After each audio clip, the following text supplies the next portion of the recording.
with Agnieszka, Ula, we are trying to give you some insights how we think as a Microsoft, how you can build a kind of a Copilot in your app or outside your app. So we'll give you some thoughts around that. One call out, we have like 80 slides, 50 minutes. So it may be fast, but the goal is not to go through all the slides. The goal is to give some explanations. So we will definitely reserve some time to do a Q&A. But if you have an urgent ask, don't hesitate, just raise your hand and we can somehow accommodate that for sure. So with that, let me start. This will be a Microsoft perspective, but I think plenty of that stuff we will present is actually not related to Microsoft in any way. Some of those concepts are general in nature, and they don't have to relate to actually large language models. You can use other models if you want to build them. So let me start with that. And I will start with a business perspective. Yeah, I know it's a technical conference, but why I want to say that? Because somehow the letters to stakeholders are super important in states. In here are not that important, but in states, this is a big thing. Whenever Jeff Bezos write one, or whoever, Elon Musk or Satya Nadella, people are really reading them and they are talking about them, and the stock markets are reacting on them. In the last one, this is how the letter to stakeholders looks like. You have a Copilot, and then our statement is saying we want to empower every person, every company on the world to achieve more. You can try it by yourself. Why I've decided to put it in here? Because I think we are shifting the gears a little bit. So the whole Satya thinking about empowering people is about helping them, democratizing the technology and bringing the technology, to everyone, everywhere.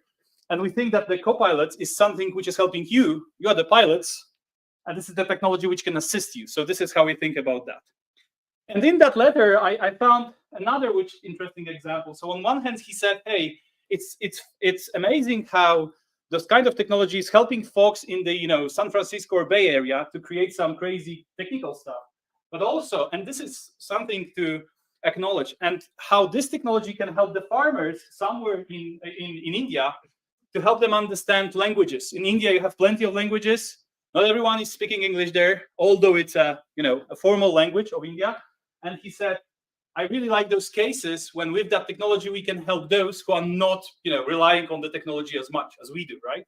So farmers in India, and frankly speaking, you would be amazed how many of the examples of the things we are doing with that technology is not related to the tech. It's related to agriculture, is relating to other industries. Actually, I'm all about industries, so I see plenty of those.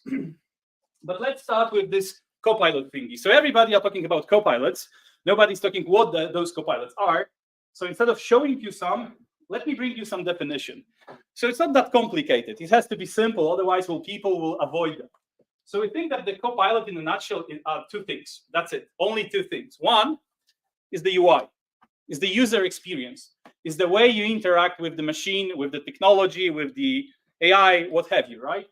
Is the experience using the generative AI. So this is the part where you interact somehow with that.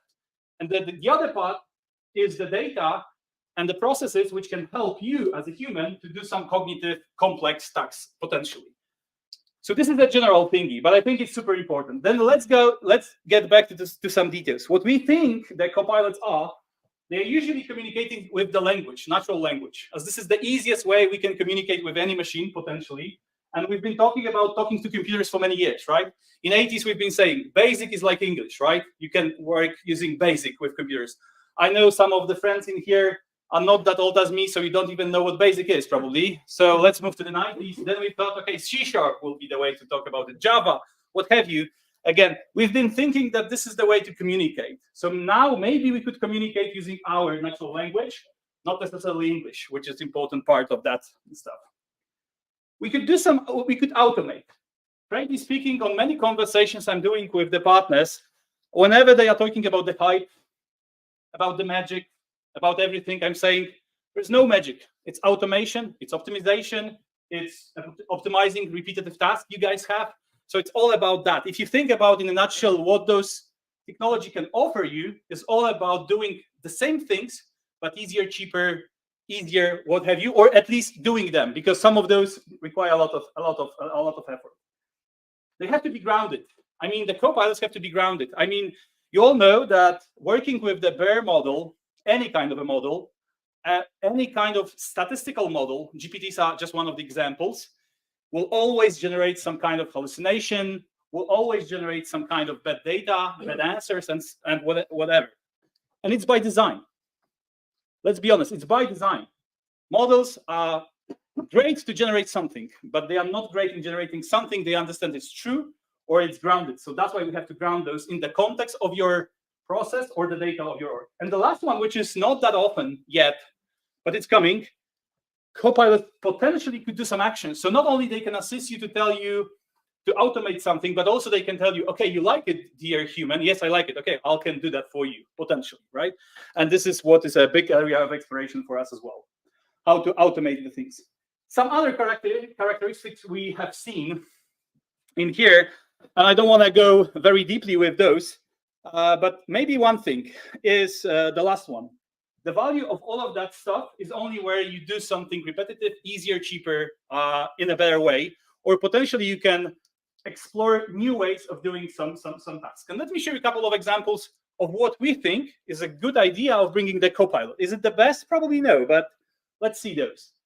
So what you're seeing here, and hopefully it works, it's a Copilot built in M365 or Teams, and you are trying to prepare yourself for the meeting with Fabricam, or we are trying to figure out what happened with the meeting with Fabricam. Microsoft is a complicated org. We are working across different geographies, time zones, with different people, different teams. So sometimes it's really hard to figure out who talked with Fabricam about what is the project and stuff like that. So as you can see, you have a general question to your Copilot who is trying to automate, summarize all the interactions which happened with that specific company based on the emails, decks you've done, some notes you have done, maybe some meetings you have done with them. I bet you've seen this kind of examples many times from us, right? And then you're trying, hey, help me prepare for the upcoming meeting with Mona. He knows who Mona is because he can detect that from the graph he has in the M365. And now he can help you to, summarize all the discussions, the project updates, whatever, to help you prep for the next meeting by summarizing the actions you've made.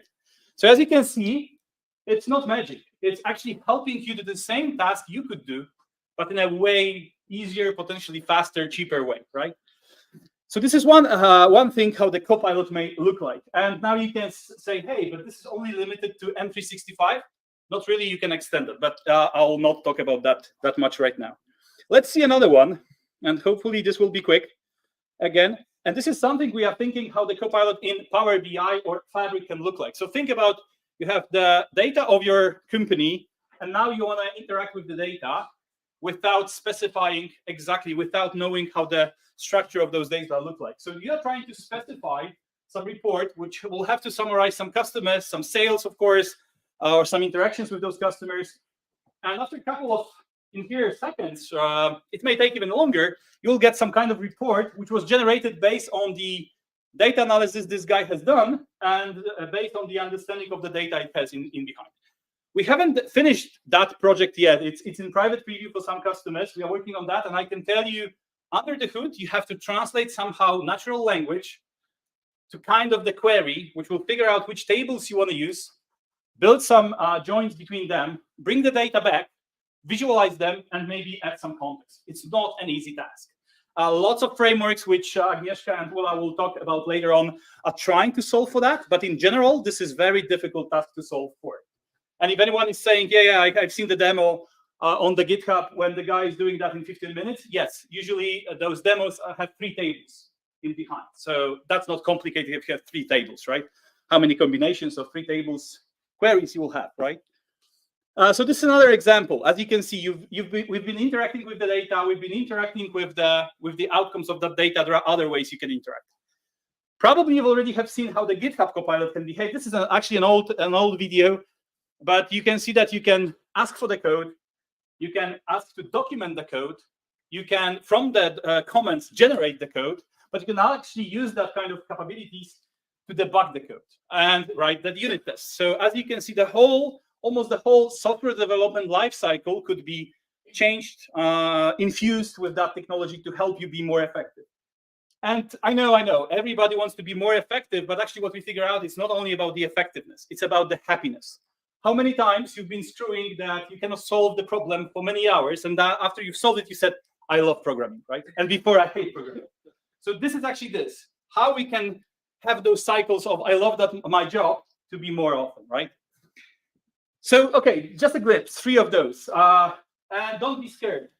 I call it internally the circle of death, right? The circle of death, because here you have the Copilot. By the way, this is not the official Microsoft slide. So here you have the Microsoft Copilot, as in the centerpiece, and then you have different areas of our software and plenty of things we produce as a Microsoft. Microsoft is a huge company. We produce a lot of those, and actually in mostly all of those we have some Copilot notion, and actually all of those you can extend, which is great, right? Because you can extend and somehow customize that for your own use. And we've already done some of those with a couple of customers I've been working with. I had the pleasure to work with most of those different use cases. Don't have the time to cover all of that, but those are the use cases which are saying, hey, we love what you are guys doing, but right now we want to do the same, not in your M365, but in our own app. Why? Because the use case is different. We want to keep the people in our own app. We don't want them to lose the focus. And also, the way we interact is by language, voice, images. So there are a number of things we want to interact with our users. So that's why a couple of those cases. And here's the link. You can find out more, and I will talk about one more. I think the vision will change a lot. And probably also you have seen this slide. I know this is a KFC chicken, right? You know that. But it resembles a little bit how the continents looks like on the map. And this guy is smart enough to figure out that, yes, this is a kind of a joke, because you are thinking that this is a continent. Those are not, this is a chicken. Yes, so yeah, we know this is a joke. And you may say, hey, what really business experience, sorry, what business usage you can have for those. So let me show you something. This is actually a car. You know that this is a car because you have the experience, you have the context. You've seen so many pictures of those that you know this is just a part of the car. But the AI doesn't know that, right? In a way. I mean, of course, you will see that it knows a little bit, but it doesn't know because you don't see the full picture of it. You just see a bump, a front bumper, which is a bit, crashed, let's say this way. Actually, this is a real photo of one of my data scientists living in Boston. What we've been able to figure out is that by analyzing this picture, this guy is smart enough to figure out what happened, potentially what you need to do the repairs. He even say how much it should cost. I don't think the mechanics all over the world would like it, but anyway, he's saying that basically this is how much you should pay for that. I don't really care if he knows how much I should pay for that or not, but what I care about is how many potential use cases where we've been training the models for many years could be expedited or solved with that inbuilt capabilities, because this is the model without any fine-tuning. This is just a bare model who can analyze some of those. And we are exploring this area. It seems to be very fascinating how it works. And let me show you one of the examples which is difficult to present. But actually, it's something which we announced the latest, and it's showing the strategy of how we think about democratizing those copilots and bringing those copilots to different apps. And you will see Teams again, but for a sec. We've invested a couple of years ago in London Stock Exchange. And you may say, hey, London Stock Exchange, another stock exchange all over the world. What's exciting? Actually, London Stock Exchange is also a kind of a partner who has a lot of data about the market, about the stock market, but also about lots of news of what's going on with, for example, gold, oil, whatever, all over the world. And they are selling those data. And they are living because they are selling those data to different investment banks. And those investment bankers, we don't have investment banks in that part of the world. But, UK folks, US folks, they really have a lot of those. And they really need to know how to invest better. So that's why they need those data from London Stock Exchange. And what we have created, and I will skip that slide. And let me play that video. I'll do some comments because it will require some comments. So we've created an app which is called Meeting Prep. Yeah, I know, pretty boring name. But it shows you how the investment banker can prep for the next meeting with the investment bank using some of the LSEC data, but without analyzing all of them to be prepared. So think of it. You have 15 minutes. You promised yourself to get up at 5 a.m. It never worked. At 6, you were still in the bed. At 7, you were still eating the breakfast. And now you have 15 minutes and you figure out how can I cancel this call? And then you are coming to that call, but you have only 15 minutes to prep yourself. How you can automate for that, right? So this is what we have been showing on Ignite as well. And I think we don't have a voice. Okay, so I'll do some voiceover, but actually for that marketing part, I have no clue what they are talking about. So let me speed up this marketing part a little bit. Okay.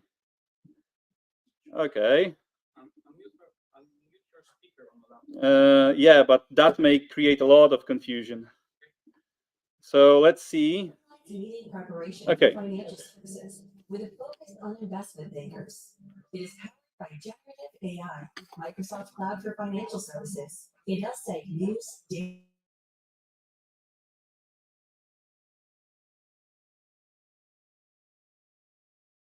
The employee. Okay.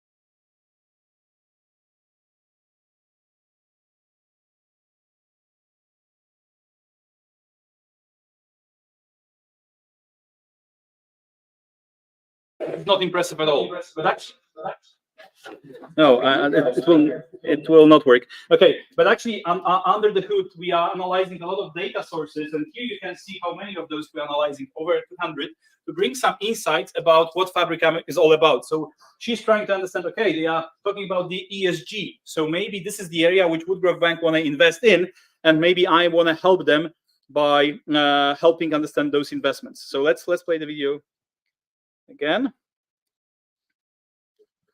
Okay. Answers from thousands of LSEC sources consolidated into one concise read, saving her hours of research. Monica's attention is then drawn to the action items from the last internal meeting discussing Fabricam, generated by Microsoft Graph. Upon review, she's satisfied that all critical action items have been.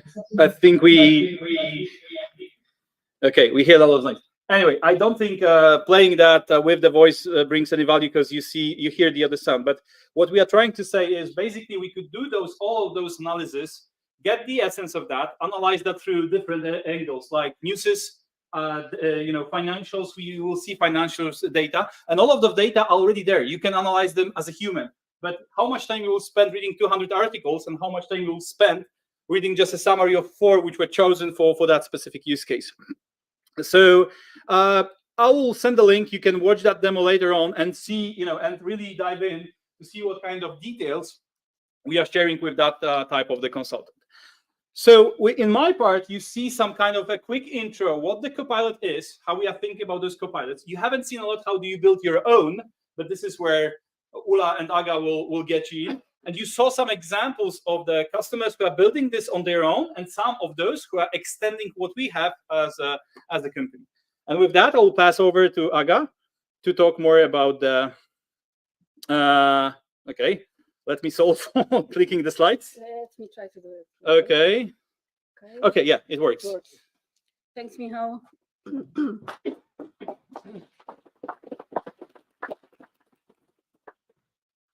So Michał introduced the topic of copilots, both Microsoft's copilots and your own copilots.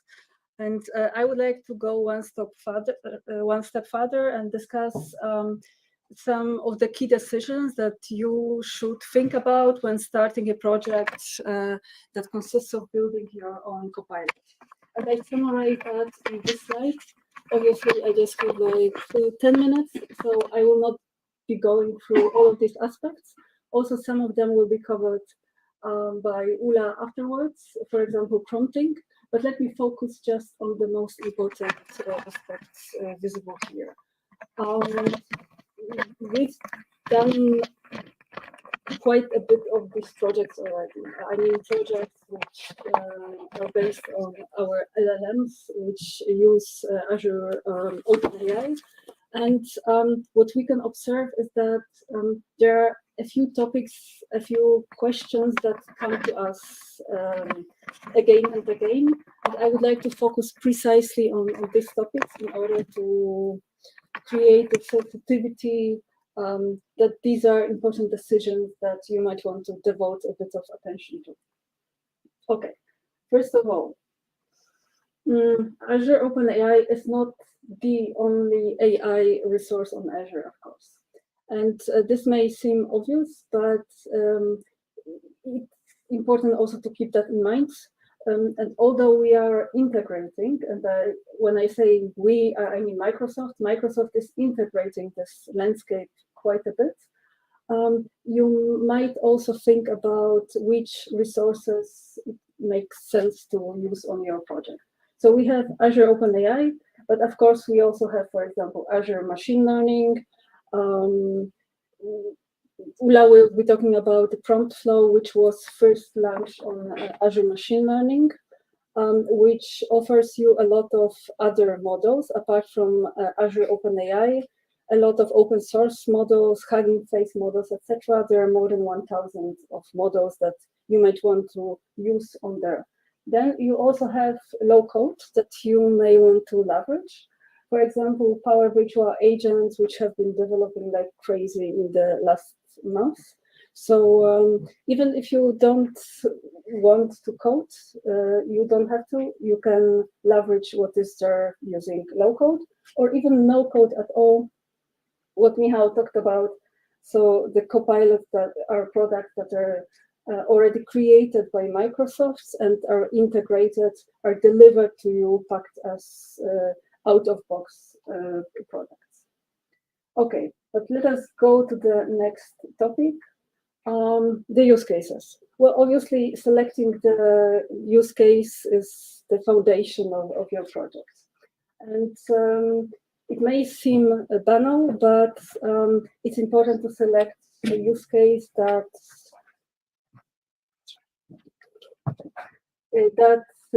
makes sense, and that is probably not a good idea to start with something which is quite untypical, which is difficult at the very start. What I mean, for example, when we are talking about Azure OpenAI, we are talking about LLMs. So we are talking about large language models. We aren't talking about mathematical models. So probably when it comes to calculating risks and creating complex machine learning models, then Azure OpenAI is not the best service to do that with. Also because when we are talking about Azure OpenAI and other LLMs, it's important to keep in mind that these are to some extent black box models. I mean, because of the sheer amount of data that they have been trained on, there's always this black box element.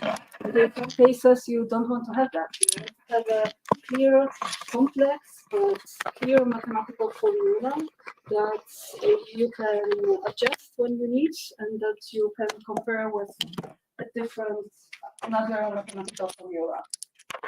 Then, when it comes to topics which are heavy when it comes to regulatory impact. So I mean decisions concerning personnel or credit scoring, etc. And you might want to give it a second thought whether these models fit into structure, simply because you need some accountability in these cases. And AI cannot have accountability for what you do. On the other hand, there are examples of projects which are typical, but which have proven to be very good for the usage of LLMs, which I will be talking about in a second still. Here you have some examples of cases that came to us just in the last 2 weeks. The first one is about decision trees. So we sometimes have customers come to us and would like to use AI in order to create a process. So basically, if an email contains the term A, then use a template B in order to reply to it. Even in cases where these decision trees are quite complex, quite elaborate, it makes sense to think whether AI is the best tool to do it if you want to have it in a deterministic way, because LLMs and Azure OpenAI aren't deterministic. So sometimes it makes sense simply to think about the Power Platform even, but it wouldn't make sense to use it in order to automate that. And also when it comes to complex classifications can be done using Azure OpenAI, but at some point it's good to fine-tune the model, so it's a bit more complex than just using a foundational model, which is already there. And here you have the classical cases that you might consider as your first step when starting with this model: content generation, generation of sales material, marketing material, emails, summarization of long texts, code generation, of course, and semantic search, meaning you have a normally huge repository of text, and you would like to enable your users to find those passages, those chunks that suit most what they are searching for, and you would like to have a solution that actually answers users' questions based on these texts. Copilots, I won't go into that because Michał talked about it, but just to mention that there are quite a lot of them. So when selecting your use case, you might want to give it a try, to think whether there won't be a Copilot, Microsoft Copilot tool that does what you would be attempting to do. Model selection, and here a few tips for you also. Don't use completion models, so don't use DaVinci, Babbage, etc., unless you have a very good reason for that, because we will be moving away from these models, and there isn't anything that you cannot do with a chat completion model, which would require basically going back to a completion model. Also keep in mind that there are different token numbers for different models. So check this out when selecting the model that you want to use. For example, GPT-4 Turbo, which is one of the newest models that were launched, has this very high token limit for prompts, 128. But the limit for completions, for the responses, is much lower than that. So it's important to remember about it when selecting a model. The good news is, however, that it's very easy normally to change the model that you are using on your project. Normally it's about changing the name of the deployment in your code. But let me come back to that and also tell you a bit about DALL-E. DALL-E 3 is already available on Azure. It has been available for a few weeks. And starting today, also GPT-4V is available on Azure. It's available in Sweden Central. You may want to try this out.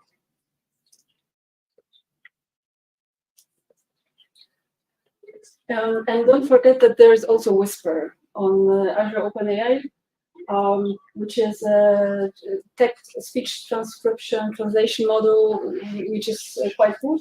It's not the only AI speech model that we have on Azure, but it's good, especially if you have some batch jobs to do. Don't limit yourself to Azure OpenAI, and let me give you one example of that. This is a project that I did just last week. I had a company that came to us and wanted to have a very good translator for very specialistic, very specialized texts. And we considered two options. The first one was everybody is interested in Azure OpenAI, so they wanted to go direction GPT-4.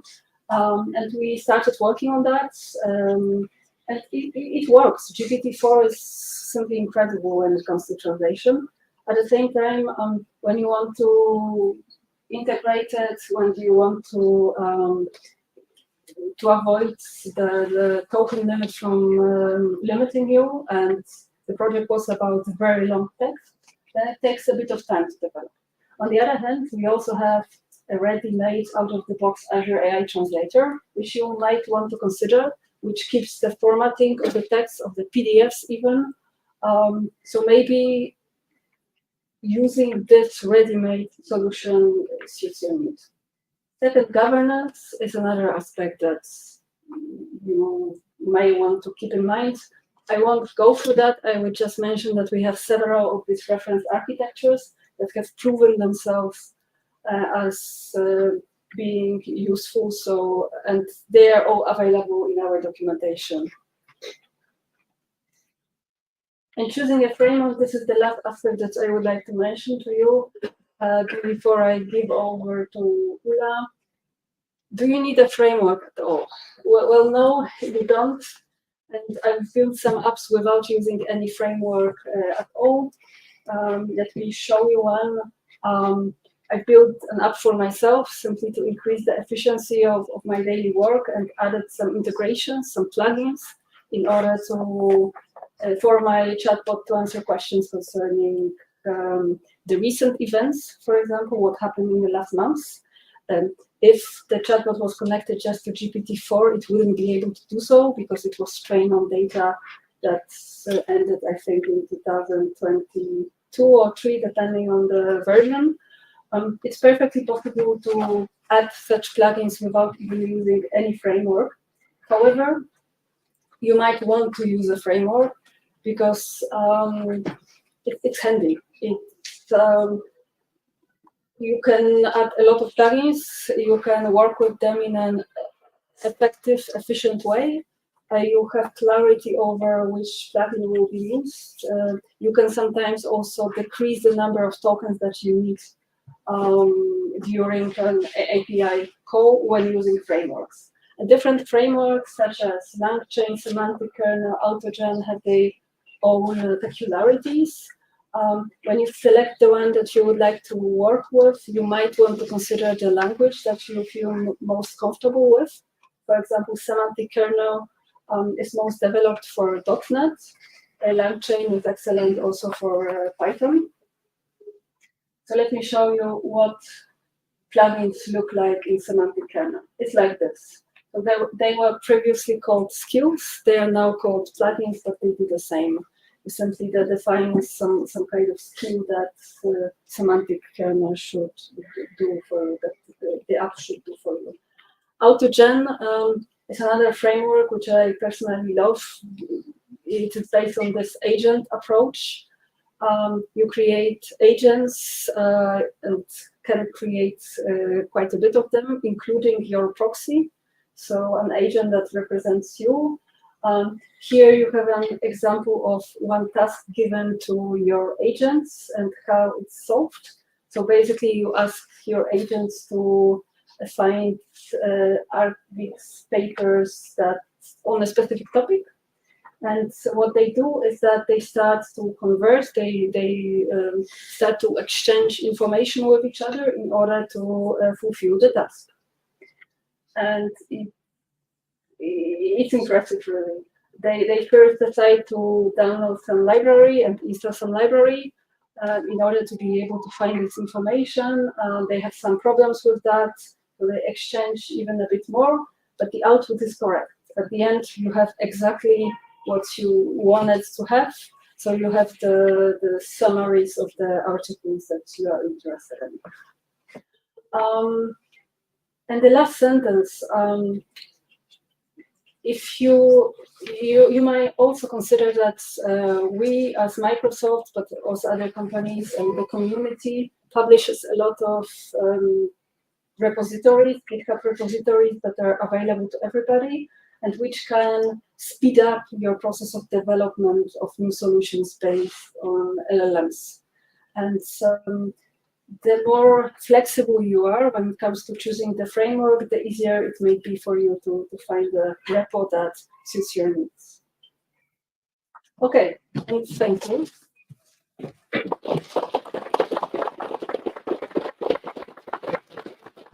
So thank you, Aga. Thank you, Michał. And my name is Ula. I'm working with Microsoft partners in Software on building their products on top of Azure. And first of all, I would like to answer your question. How to get access to Azure OpenAI? So now is the time. You are doing screenshots, you are doing your photos, because there is a specific process. Okay, so first of all, you need to have Azure subscription. The second step is that you are going to that link and you need to request access. So this is the form. And the most important part is that you need to be able to provide here your subscription ID. So if there is anybody who doesn't know what is Azure subscription ID or doesn't know how to do that, please connect with me after the session. So I will provide you all of the answers. But basically, there is a specific process. And this is not because of reasons, but this is because we have our responsible AI principles. I will not talk a lot about that, but basically this is related to the legal aspects. And what I want to mention is that Azure OpenAI is not the only one service on Azure that you need to request for the access. So I hope that this is clear. And let's go. Okay, it's working. So probably all of you heard about foundational models. Actually, they are behind the Azure OpenAI, for example. But with the emerge of those models, specific tasks related to application engineering actually are changing, because we are shifting from building models to consuming them. So what you can see here is that a lot of tasks that for which you previously needed to build your own models, and of course you still can build your own models, but basically what you are doing now is that you are sending those prompts, right? You are sending those requests with what you want to achieve. So basically we are calling this prompting. And what may be not very intuitive at the beginning when you are starting your journey is that on some specific level, those prompts can be more complex, especially when you are starting to work on real cases from the real world. And on the second point here, actually, let me try to use it. Do you need any help? No, actually, it's working. It's working. It's working. Yeah. I just tend to destroy everything. So. Yes, I know. Okay. And it's my clicker. Yeah. So basically, what you can see here, one of the recommendation is that whenever you have more complex stuff that you would like to ask your foundation model, the LLM, a large language model, you may need to divide it on the subtasks. And to give you an idea, what does it mean? For example, you can do separated subtasks like entity extraction, and then the output of that prompt you can put as the input to the second prompt. And then, for example, ask for summarization. So that this is actually, if anybody of you worked with semantic kernel or LangChain, this is something you may be doing.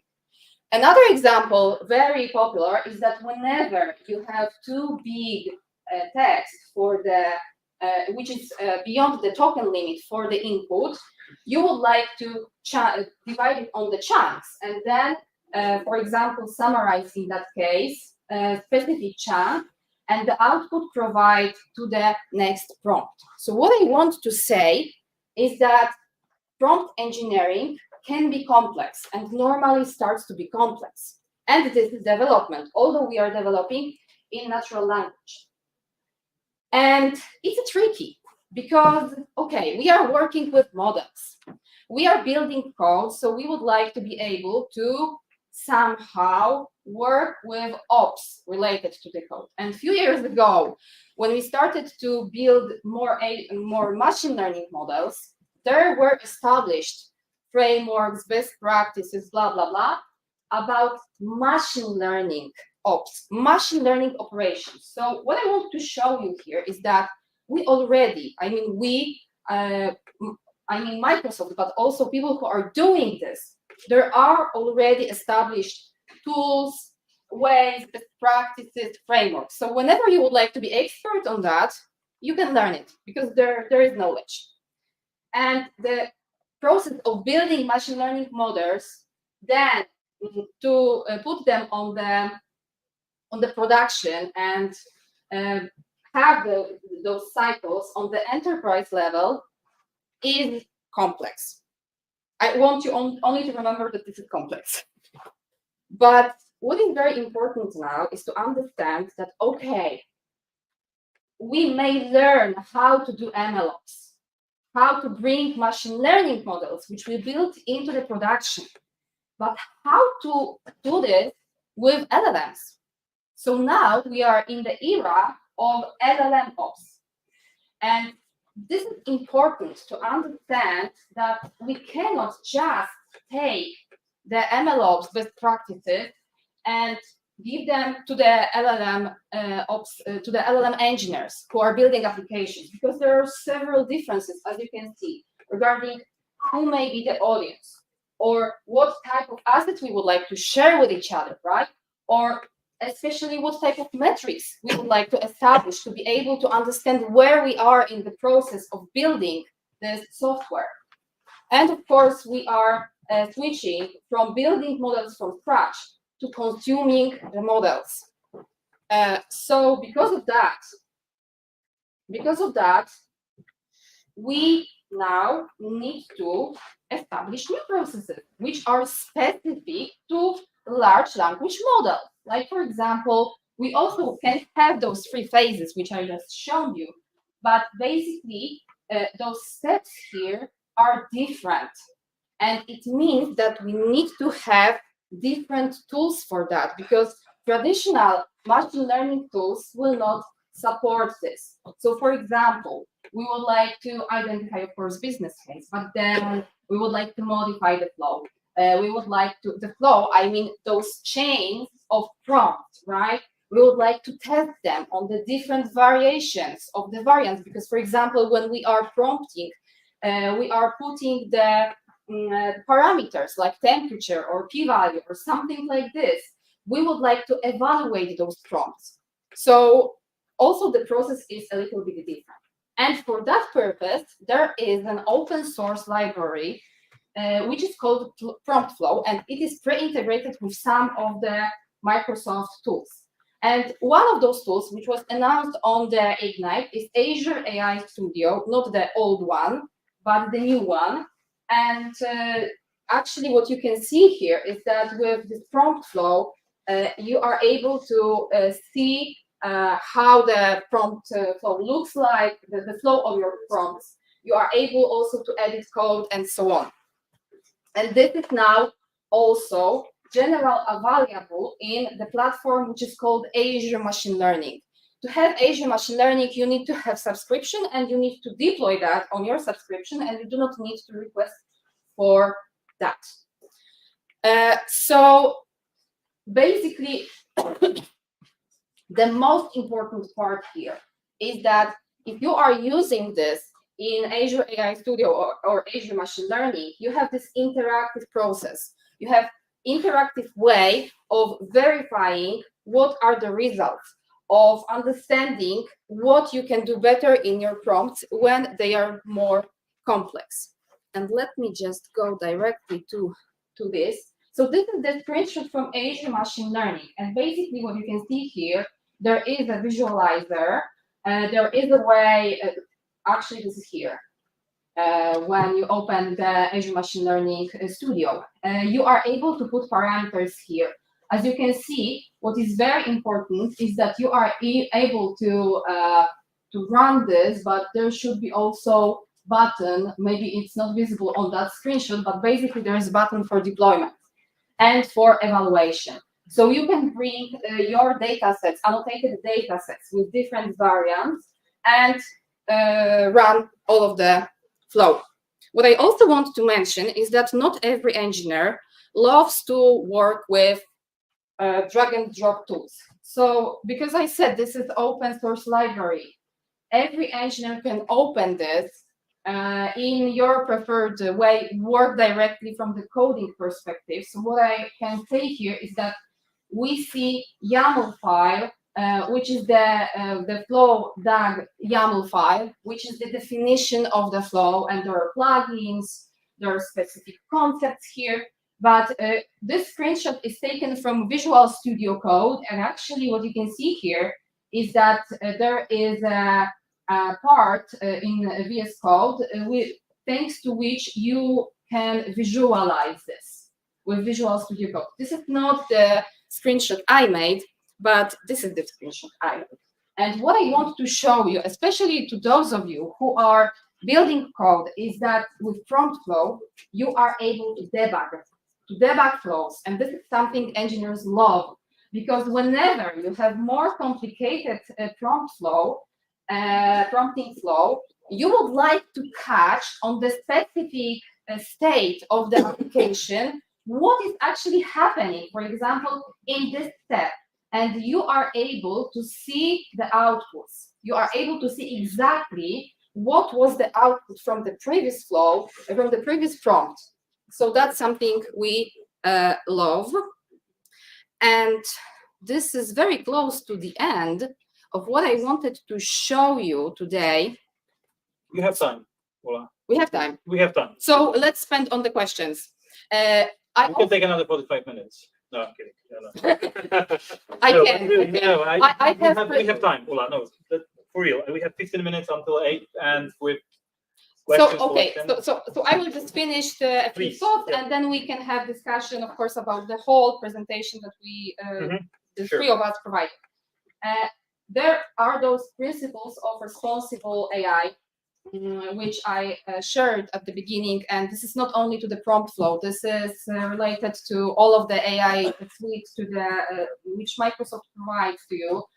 But what is important here is that if you start to be more interested in prompt engineering, you will see that, for example, of us organization provided 10 biggest challenges, let's call them challenges, that we may have with prompt engineering, like prompt injection, blah, blah, blah, blah. I don't want to scare you, but basically there is several topics that you may consider, especially if you are working for businesses and you are thinking of building your own copilots with more extended prompts for the business use case, right? So there are specific topics which may be interesting for the business to manage. And we actually really need every engineer, as for example, you are using DevOps, Jenkins, or whatever other tool for CI/CD processes for the code development, and there is something like DevSecOps, for example. So you may need the same tooling and the same best practices, approaches, and understanding of the problems for machine learning, which, as I said, already is more or less well established. But now we are doing this for LLMs. So I hope that today night or tomorrow, everybody will go to the prompt flow GitHub repository, because this is on GitHub, and you will start to test it. And this is the end, and thank you so much.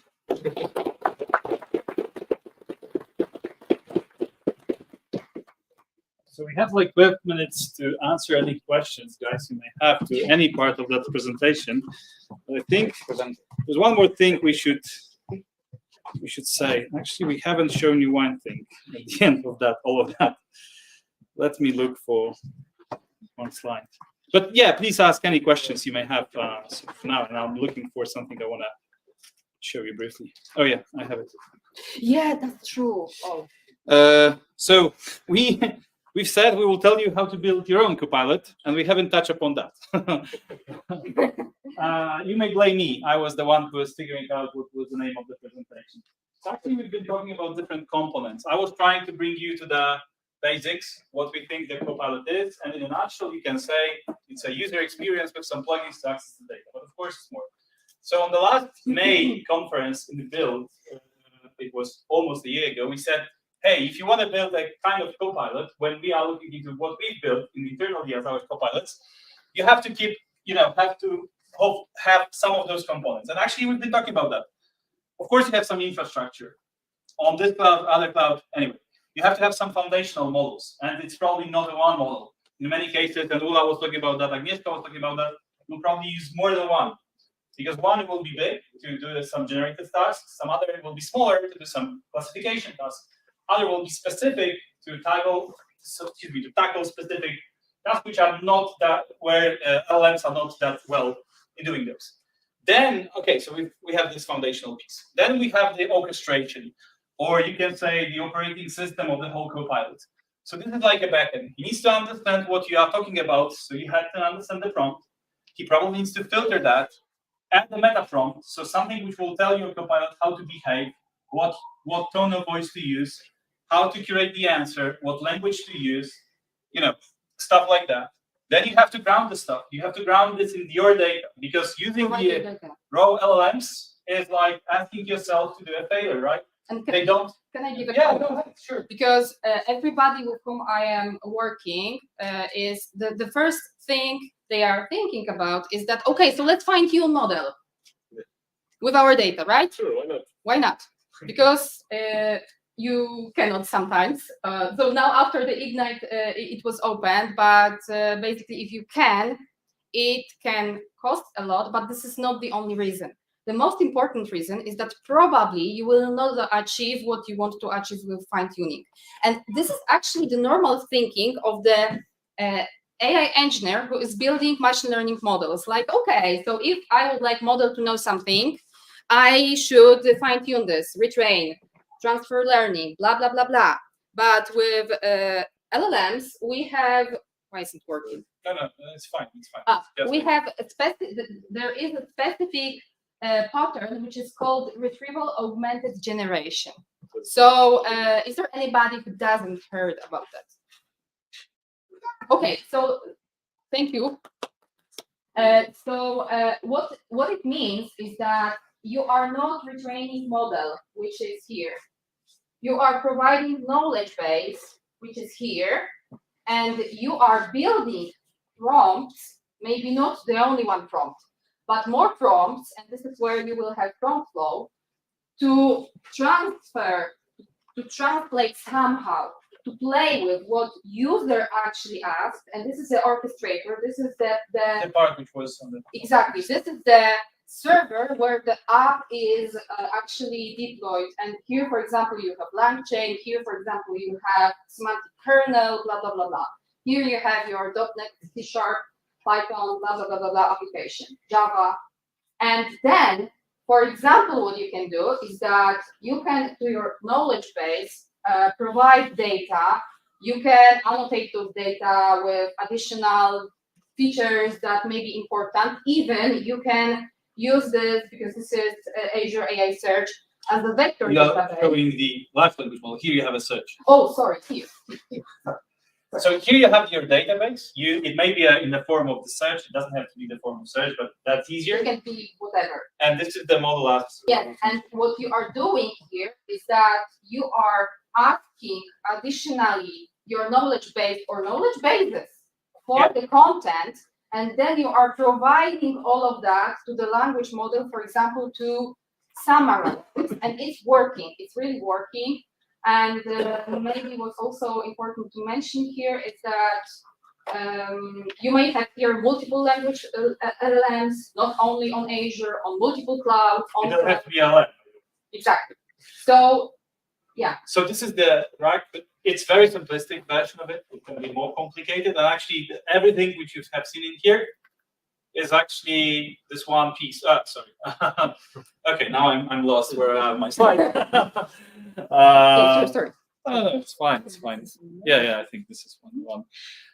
So actually, the whole grounding, what I was talking about, is just the piece in here, and then it can be complicated. And you have plugins, and the plugins can be why we showing the plugins again? Because actually, if you are thinking about the orchestration, actually Agnieszka was talking about that. It's about LangChain or about the semantic kernel. Their way of extending how the orchestrator is choosing the plugin to do a certain task is actually through the plugin execution engine. So each plugin has a description. The orchestrator can understand what prompt you are trying to, what prompt you have, and then he tries to find the plugin across all of those you've connected to the orchestrator put them in the chain of execution, and it doesn't have to be a simple chain. I mean, how do you know which plugin to execute first? The last one, how do you do that? And bring the data, which Ula was talking about, from those different sources to ground the model, and again come back with the answer. But before coming back with the answer, you have to filter that, because maybe this response is actually impacting your responsible AI principles Ula was talking about. So this is how it may look like. We know it's complicated.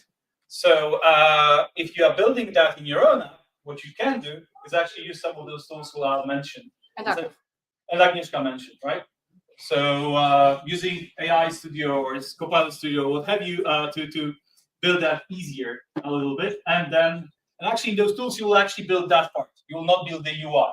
But with Studio, you can build the service, and then UI will be just a consuming that kind of stuff. You will build the engine.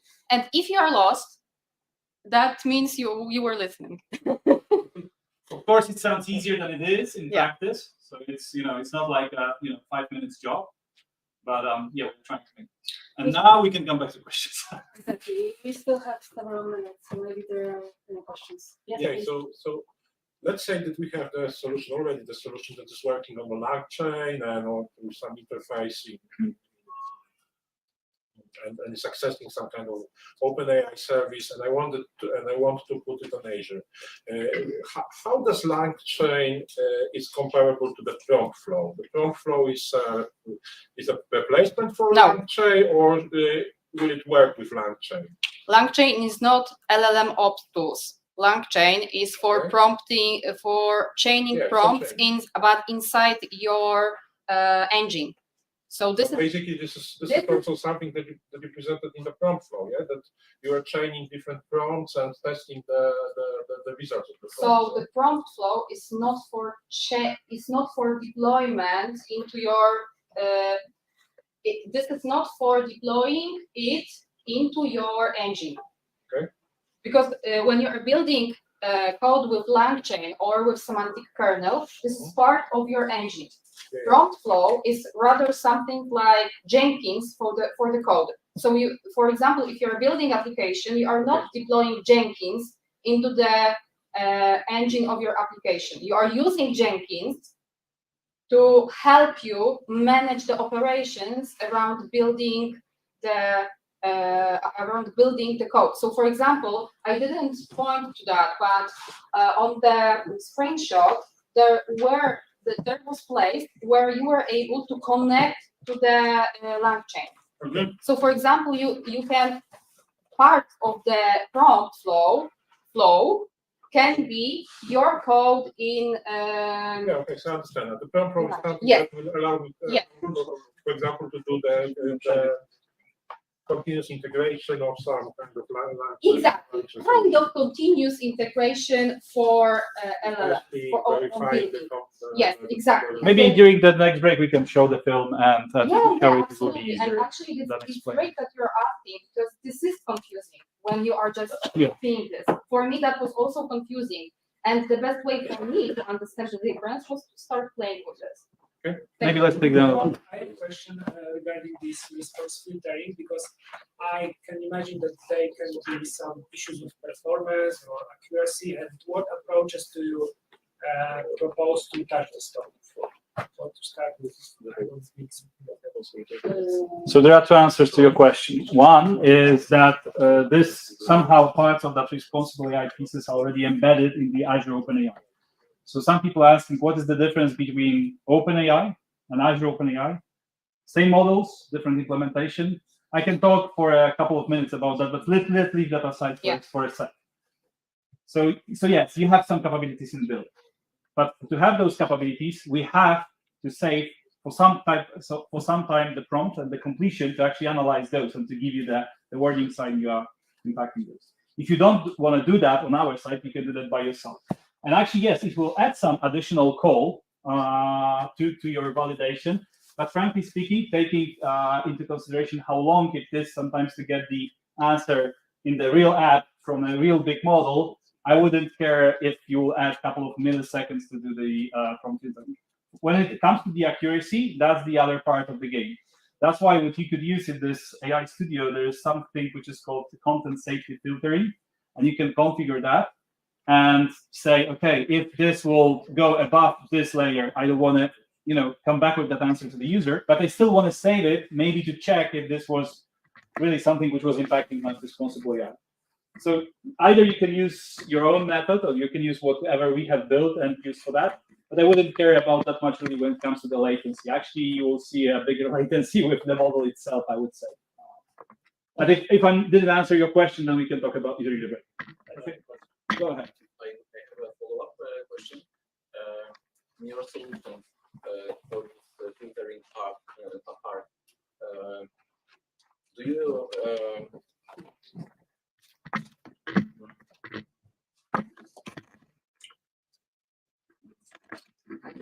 Możesz po polsku przetłumaczymy, spokojnie.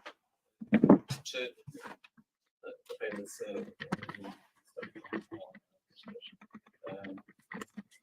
for that filtering part, do you allow using different models for filtering for different features? No, not really. There are several criteria that you can use, and as Michał said, it's possible for you to identify the level which you accept, for example, of sexual content, and it's very easy to do. There is a visual interface for that. This content filtering is quite good. It distinguishes between various contexts quite well. However, under some circumstances, it can be a bit too strict. It can be slightly too much, so you can switch it off. But then it's your own responsibility to. Does it also use GPT-4 or? Yes. Yeah. The different one. So to give you some example of what Agnieszka said, and we'll come back to the other question, like in this damage example with the car, which was hit, actually asking about the damage, confuse the content safety, say, hey, this is probably talking about something bad, so maybe you want to, so it stopped actually coming back with that. But you can use your own approach, you don't have to use our. If I can add on top of that, because there are two separated tools or parts, because what Aga was saying, it was about, let's say, separated Microsoft offer, which is called content filtering, and unfortunately I do not have a slide here. But there is a specific part which is integrated into the architecture of Azure Open. Yeah, but I was talking about that before. It works the same way. It definitely works the same way. And it's based on prompts mostly. It works with both parts. I mean, Yeah. with the prompt and with the completion, because actually the prompt could be malicious, and you want to find for that. What it will not work for, well, actually it will work right now, is if you will create a prompt which is trying to jailbreak your model. But we can talk about jailbreaking later on, because it's a huge topic. So let's take another one, and probably this will be the last one, right? Sorry, guys, but we can have some break. Go ahead. So quick question. So I couldn't find the price for this AI Studio and Prompt Flow hosted on. So AI Studio is free, basically. It's free. Yeah, Yeah. AI Studio is free. Okay. Copilot So Studio. how about Yeah. all the compute cost is only OpenAI, and Yeah. How about Prompt Flow, right? This is open source library. Yeah, So it's it's- itself. So- But when you use it in Azure AI Studio and it's executed somewhere, right? So the compute cost, or Yes, exactly. So for example, if you are using this in Azure Machine Learning, you need Yeah. to host it on some On the VM. So you are paying for the VM. If you are using it for REST requests to LLMs, you are paying for LLMs. But the So actually, you pay for the infrastructure. That's always Yes. free. right? Yeah. Any other questions? Very short. Go ahead. BYO models mean Yeah. build your own or bring No, your bring own? your own or choose your own. So actually, there are plenty of models right now in AI Studio. There is a whole catalog of models. You can choose out of those. But what you can also do is to bring your own model and put it in the catalog and host it on Azure. So, and you can of course fine tune it. So there are plenty of options. You are not limited to our models. Thank you. It's more than 1,000 currently. So Okay, the last one, because Pavel needs to come. Have you already set tools to check security of models? So if I understand your question well, you're asking if you have any tools ready to use to check for the security of the models, right? Complicated question. There are two answers. One, officially, no, we have not released anything to the public. Of course, internally, we are trying to build some tools. The challenge is it's not that easy to publish them, and it's not because we don't want it, but we need to figure out a way how to publish them in a let's say proper way. The biggest challenge, to be very, very fair, is that most of those tools are using some prompts which are violating all our responsible AI principles. So it's like, hey, you should use responsible AI. And this is the tool which violates everything we've said about, right? So we have some kind of confusion which we need to solve with Sila. I'd like to give you one example. So you can do the model jailbreaking, and then in the prompt you can use some words around drugs, for example. In English, you have almost 2,500 words about drugs. We can release that, of course, and it's not hidden knowledge, but it's kind of confusing, as you may understand. Or about when users want to store our data, So this is tackling the second, let's say, layer, but because when you are asking about the model security, there are different layers. And yeah, I think Agnieszka was showing one of them. Yeah, exactly. And if you're asking about infrastructure layer, you can use all of the already provided best practices.